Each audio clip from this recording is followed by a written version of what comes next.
Hello students, welcome back. आज का हमारा टॉपिक है काउंटर। लास्ट वीडियो सेशन में हम लोगों ने रजिस्टर्स करे थे, उसी का ये फर्दर टॉपिक है आप लोगों का काउंटर। काउंटर जैसे नाम बता रहा है, काउंटर काउंट से बना हुआ है। काउंट का मतलब किसी चीज को काउंट करना, गिनती करना। तो काउंटर भी हमारा काउंट करता है। किस चीज को काउंट करता है? वो हमारा इनपुट पल्सेस को काउंट करता है। उसके बेसिस पे टाइम या इवेंट्स के बारे में ये बता देता है कि कितने टाइम हुआ है या कितने इवेंट्स आगे हम लोग बढ़ चुके हैं। नंबर ऑफ पल्स जो क्लॉक पल्स पे आता है, first pulse, second pulse, third pulse, तो उसको काउंट करते हुए अलग अलग चीजों को ये बताता है। दूसरा पॉइंट, आपका जो काउंटर है किस चीज से बना हुआ होता है। जैसे आपके रजिस्टर फ्लिप फ्लॉप से बने होते थे, यहाँ पे काउंटर भी आपका फ्लिप फ्लॉप से बना होता है। जो आपके रजिस्टर्स थे नॉर्मली हम डी फ्लिप फ्लॉप से बनाया करते थे, लेकिन यहाँ पे हमारे पास जो काउंटर होते हैं वो टी फ्लिप फ्लॉप या जेके फ्लिप फ्लॉप से बने हुए होंगे। इसके अलावा कॉम्बिनेशन सर्किट्स तो लगेंगे ताकि इन चीजों को कंट्रोल किया जाए। तीसरा, काउंटर, हम काउंटिंग की बात करें तो कहाँ तक काउंट करेगा। काउंट करने का ये बताता है कि आपके पास कितने फ्लिप फ्लॉप्स हैं। मान के चलिए कि अगर आपके पास n फ्लिप फ्लॉप्स है तो ये काउंटिंग 2n तक या 2n स्टेट्स बताएगा, या आप ये कह सकते हो। फॉर एग्जांपल, अगर आपके पास 3 फ्लिप फ्लॉप्स हैं तो इसके पास 2 स्टेट्स होंगे। 2 का मतलब 8 स्टेट्स होंगे, क्योंकि आपके पास बाइनरी इंफॉर्मेशन ही आ सकती है एक फ्लिप फ्लॉप के अंदर। क्योंकि 3 फ्लिप फ्लॉप है तो मिनिमम वैल्यू आपके पास 000, मैक्सिमम वैल्यू 111। काउंट कर लीजिए, 000 से 111 आपका 8 बैठता है। ऐसी 4 के लिए, ऐसी 5 फ्लिप फ्लॉप के लिए अलग अलग के लिए कर सकते हैं। ध्यान रखिएगा कि जैसे ही 111 के आगे जाएगा, क्योंकि क्लॉक पल्स रुकेगी तो जाती रहेगी, तो 111 के आगे जाता ही ये दोबारा से रीसेट हो जाएगा और रीसेट होते ही ये वापस 000 से स्टार्ट हो जाएगा। देखिए ये लिखा हुआ है, number of states depends on number of flip flop attach. कितने फ्लिप फ्लॉप अटैच है उस पर नंबर ऑफ स्टेट डिपेंड करती है। अगर n फ्लिप फ्लॉप है तो 2n स्टेट्स होंगी। एग्जाम्पल के तौर पे अगर 3 फ्लिप फ्लॉप की बात करें, जो कि मैंने बात करी थी, तो 2 8 स्टेट्स होंगे। 8 स्टेट्स कहां से कहां तक होंगे? 000 से लेके 111 तक। इसके बाद एक बात और बोली थी, वो ये रहा, after 111 it will again reset to 000। अगर 111 के आगे जाता है आगे पल्स, तो वापस कहां से स्टार्ट हो जाएगा? वो 000 से स्टार्ट हो जाएगा। यस, देखिए आगे काउंटर्स को हम लोग 2 कैटेगरीज में क्लासिफाई कर सकते हैं।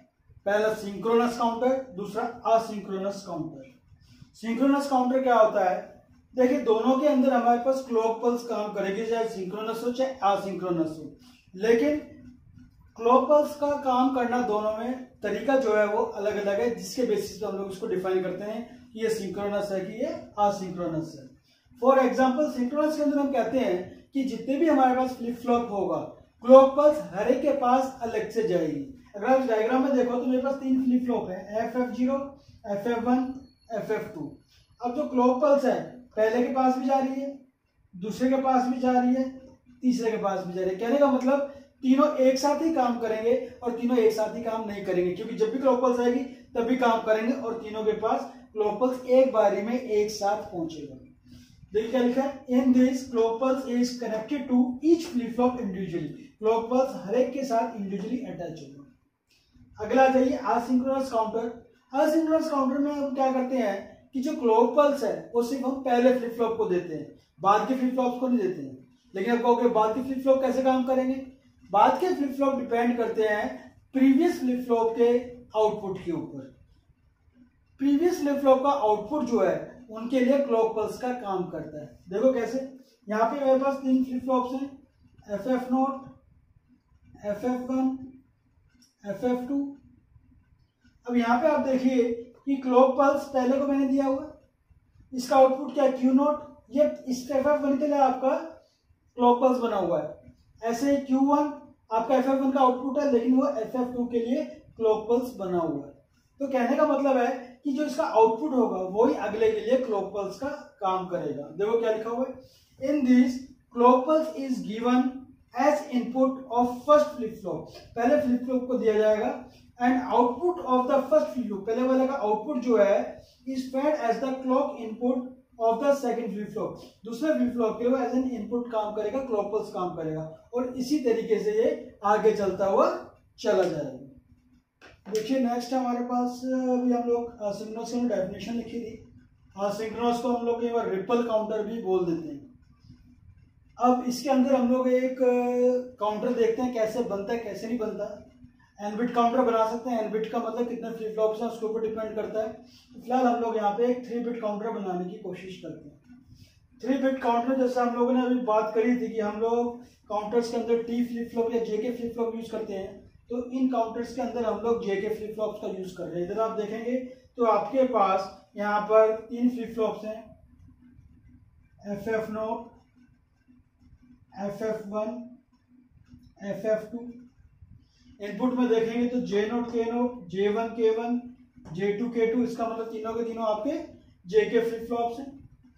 अगर आप ध्यान से देखें तो क्लॉक पल्स पहले वाले में जा रहा है, इसका जो आउटपुट Q0 आया that will be the clock pulse for the second flip flop, और ऐसे ही जो इसका आउटपुट आया Q1 that will be the output for the या clock pulse for the next flip flop.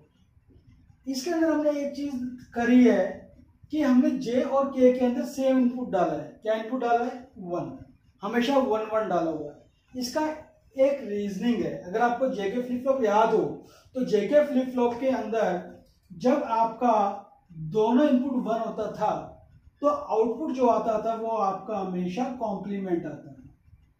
तो कहने का मतलब है कि यहाँ पे हम चाहते हैं कि जो भी इसके अंदर वैल्यूज हैं पहले से वो क्या हो, हर बार हर क्लॉक पल्स पे वो कॉम्प्लीमेंट होते हुए चले जाए। उस कॉम्प्लीमेंट होते हुए हमारे पास ये ट्रूथ टेबल बनती है। कैसे बनेगी वो बात करेंगे, लेकिन पहले देख लेते हैं ट्रूथ टेबल है क्या। ट्रूथ टेबल के अंदर हम लोगों ने आउटपुट लिख दिए Q2 Q1 Q0, Q2 Q1 Q0 और काउंटिंग लिख दिया हमने। क्लॉक पल्स लिख दिया, पहली इनिशियल क्लॉक पल्स आने से पहले क्या था, ये फर्स्ट सेकंड थर्ड एट्थ में। अगर आप देखोगे तो फिलहाल तो हमने सिंपली यहाँ पे बाइनरी काउंटिंग ही लिखी हुई है, 0 0 0 0 1 0 1 0 0 1 1 1 0 0 1 0 1 1 1 0 1 1 1 एंड अगेन 0 0, क्योंकि हमें पता है, हमने अभी लास्ट उसमें देखा था कि जैसी काउंटिंग पूरी हो जाएगी ये वापस रीसेट हो जाएगा और रीसेट होके 0 0 पे पहुंच जाएगा। अब सबसे पहले जब हमारे पास इनपुट आएगा वो कहाँ पे आएगा, FF0 पे आएगा। इनिशियली जब कोई भी क्लॉक पल्स नहीं होगी तो इसके अंदर 0 होगा। देखिए ये रहा 0। अभी हम आगे की बात करेंगे, बाद में एक करके समझेंगे। अब जैसी क्लॉक पल्स आएगी J और 1 के 1 1 हुआ तो क्या हो जाएगा, कॉम्प्लीमेंट हो जाएगा। इसके अंदर क्या आ जाएगा, पहले क्लॉक पल्स पे 1 आ जाएगा। देखिए पहले क्लॉक पल्स पे इस पे 1 आ रहा है, अगला क्लॉक पल्स पे क्या होगा, ये वापस 0 हो जाएगा, कॉम्प्लीमेंट हो रहा है। देखिए दूसरे में फिर 0 हो गया, ऐसे तीसरे क्लॉक पल्स पे वापस 1 हो जाएगा। देखिए तीसरे क्लॉक पल्स पे वापस 1 हो गया। कहने का मतलब है हर क्लॉक पल्स पे ये आपका कॉम्प्लीमेंट होता हुआ चला जाएगा। तो देखो 0 का 1 हुआ, 1 का 0 हुआ, 0 का 1 हुआ, 1 का 0 हुआ, 0 का 1 हुआ, 1 का 0 हुआ, 0 का 1 हुआ, आखिरी तो रीसेट है। तो ये कंसेप्ट आपका क्लियर हो गया होगा। चलिए एक बार ट्रूथ टेबल समझने की कोशिश करते हैं हम लोगों ने बोला था कि इनिशियल स्टेज पे जो हमारे पास तीनों फ्लिप फ्लॉप्स हैं इसके अंदर हमारे पास 0 0 0 होगा, 0 0 0। ध्यान रखिएगा, एक बार दोबारा रिपीट कर देता हूं। जेके फ्लिप फ्लॉप में जब भी मेरे पास दोनों इनपुट 1 होते हैं तो जो मेरा आउटपुट आता है वो हमेशा कॉम्प्लीमेंट होता है। ध्यान रखना है यहाँ पे, इसलिए मैंने जानबूझ के तीनों फ्लिप फ्लॉप्स के अंदर जेके की वैल्यू 1 रखी है। देखिए हाई 1 लिखा हुआ है मैंने, हाई 1 का मतलब है कि जेके के अंदर 1 जाएगा। लेकिन फ्लिप फ्लॉप काम कब करेगा, जब क्लॉक पल्स के थ्रू उसके पास 1 आएगा। अगर 1 नहीं आएगा तो काम नहीं करेगा, इसका मतलब डिसेबल है। 1 है तो इसका मतलब वो अनेबल है। अब जब इनिशियल स्टेज हमारे पास होगी, इनिशियल स्टेज के अंदर आप देखिए मेरे पास 0 0 यहाँ पे लिखा हुआ है, तो इसका मतलब तीनों के अंदर 0 है। ध्यान रखिएगा Q2 Q1 Q0 लिखा हुआ है, Q2 ये रहा, Q1 ये रहा, आपका Q0 ये रहा आपके पास। अब सबसे पहला जब फर्स्ट क्लॉक पल्स जाएगी, this is the first clock pulse, जब फर्स्ट क्लॉक पल्स जाएगी तो इसका मतलब ये फ्लिप फ्लॉप आपका अनेबल हो गया। J की और K की वैल्यू 1 है तो इसका मतलब कॉम्प्लीमेंट करेगा। कॉम्प्लीमेंट का मतलब क्या हुआ कि जो वैल्यू इसके अंदर आई उसका कॉम्प्लीमेंट हो गया।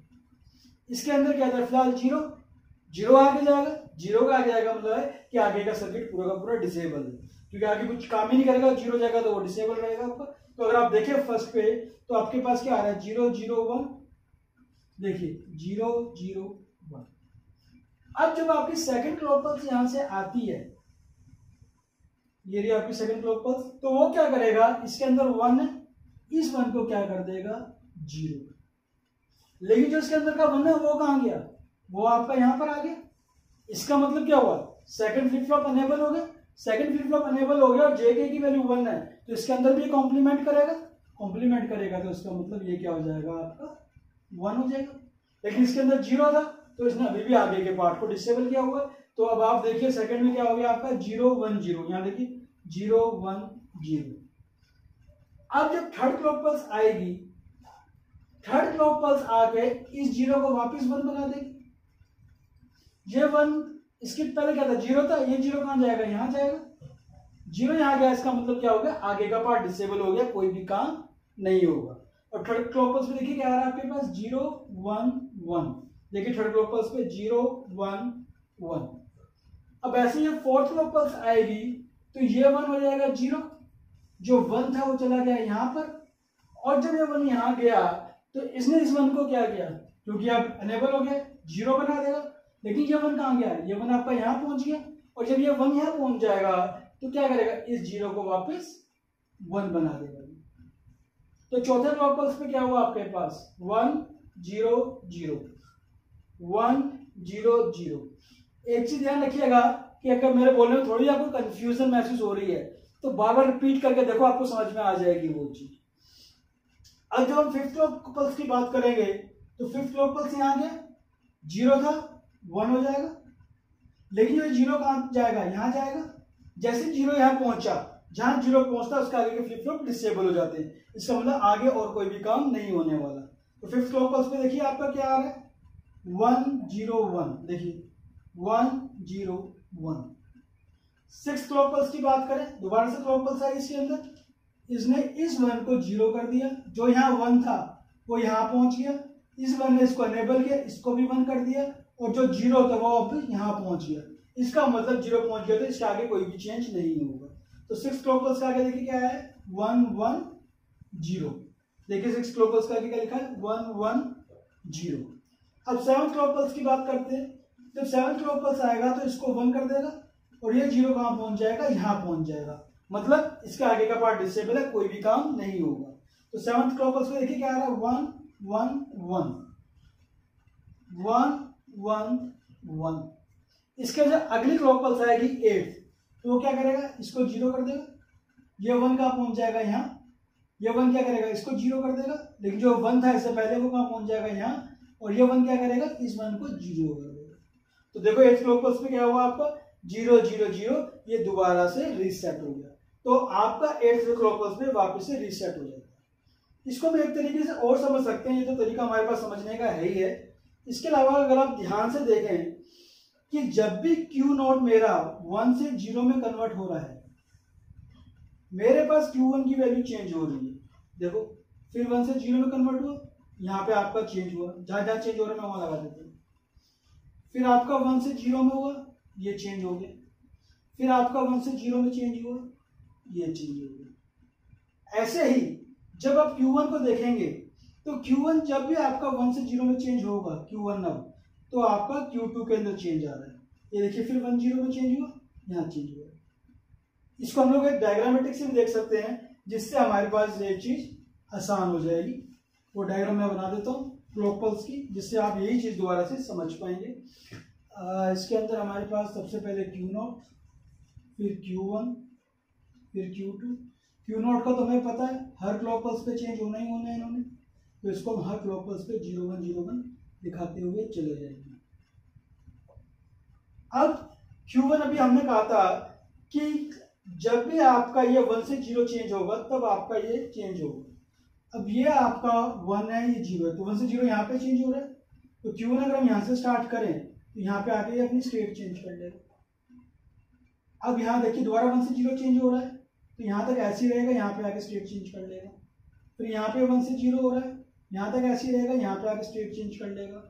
फिर ये 1 0 हो रहा है, यहाँ तक ऐसे ही रहेगा और यहाँ पे आके अपनी स्टेट चेंज कर लेगा। ऐसे Q2 पे आ जाइए। Q2 पे हमने कब बात करी थी Q1, तो 1 से 0 यहाँ हो रहा है, तो यहाँ से यहाँ तक ये 0 पे रहेगा, यहाँ पे आके ये 1 हो जाएगा। इसके बाद 1 से 0 कहाँ हो रहा है, यहाँ हो रहा है, तो यहाँ तक ऐसे ही चीज रहेगा, यहाँ पे आगे फिर चेंज कर लेगा और इस तरीके से ये आगे जाएगा। तो इस तरीके से आप स्टेट्स को कंपैरिजन कर सकते हैं जो हम लोगों ने बात करी है, और जितने तरीके आपको बताया मैंने उस तरीके से आप समझ सकते हैं। इसमें जो इसकी थ्योरी पार्ट है आपके लोगों की बुक्स में है, लेकिन मैं फिर भी कोशिश करता हूँ कि इस वीडियो के एंड में उसको अटैच कर दूंगा ताकि आप वहां से नोट डाउन कर सकें। एक चीज ध्यान रखिएगा कि इस रिपल काउंटर को, क्योंकि बाइनरी नंबर्स के ऊपर काम कर रहा है ये, तो इसको हम लोग बहुत बार बाइनरी रिपल काउंटर भी बोल देते हैं। अलग अलग नाम है, नाम से कंफ्यूज नहीं होना है, जो भी नाम आ जाए काम यही है, तो उस चीज को ध्यान रखना। इसको एक और बोल देते हैं हम लोग मोड 8 काउंटर। मोड 8 काउंटर का मतलब है कि जब भी आप किसी नंबर को 8 से डिवाइड करते हैं तो आपके पास रिमाइंडर क्या आता है, आपका रिमाइंडर आता है 0 1 2 3 4 5 6 7। इसके अलावा आपका कोई रिमाइंडर नहीं आ सकता था। देखिए 0 से लेकर 7 तक। इस वजह से इसको हम लोग कई बार मोड 8 काउंटर भी कह देते हैं। तो ये हम लोगों ने आज जो करा, हमने असिंक्रोनस काउंटर्स के बारे में बात की है। नेक्स्ट वीडियो सेशन जो होगा वो आपका सिंक्रोनस काउंटर्स के बारे में होगा। Thank you very much.